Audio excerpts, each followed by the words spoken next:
All right. This is the rule of 3, maybe 4. So, I think that humans can't remember anything longer than 3 pieces.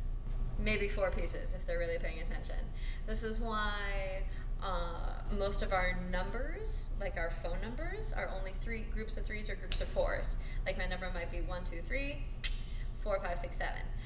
But it's not, we don't put the phone number all together in 7 digits longer. It's the same with American Social Security numbers. You never have more than 3 or 4 in a grouping because we have a hard time remembering it. So it should be the same thing when we're dancing. Let's say we have a cha-cha basic.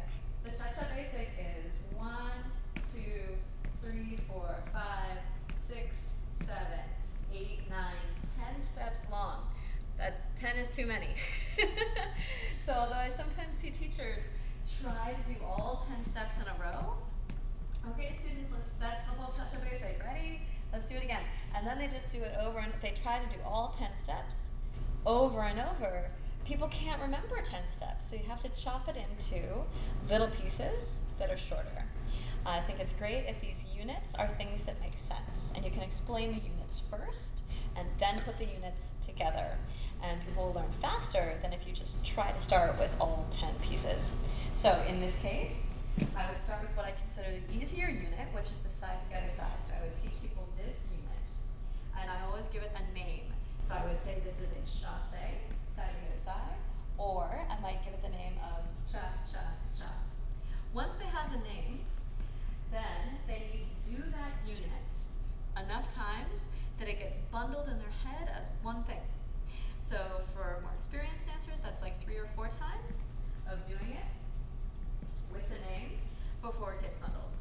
If they're not experienced dancers, it's more like 10 times. So I just keep doing that action while I do cha-cha-cha, cha-cha-cha, until that thing becomes one unit in their head. Then I can move on to the next unit. I would say put your left foot forward, rock, step.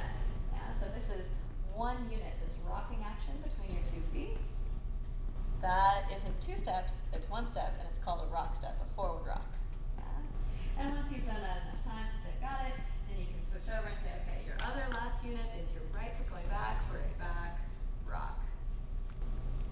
So that is another unit, which is your last unit, back rock. And then you put those units together. So you'd say, we're going to start with the first one, which is a forward rock, and we're going to do cha-cha to the side. I can't do all 4 because it's a little too much, so I would repeat. I would say your first one, forward rock, then a cha-cha to the side. Maybe you can do that a couple more times if you need to. Or you can add the next unit of a back rock and a cha-cha-cha. And then I say, yay, you've got all 4 units. And I'd count them as such. I'd say forward rock, side cha-cha, back rock, side cha-cha. If you explain it in terms of these units that have been bundled, the steps have been bundled into those units, then the step that was 10 steps long is now only 4 steps long, and that's short enough that most people can remember it. So remember the rule of 3, maybe 4. Don't try to teach them more than 3 or 4 things all in one go.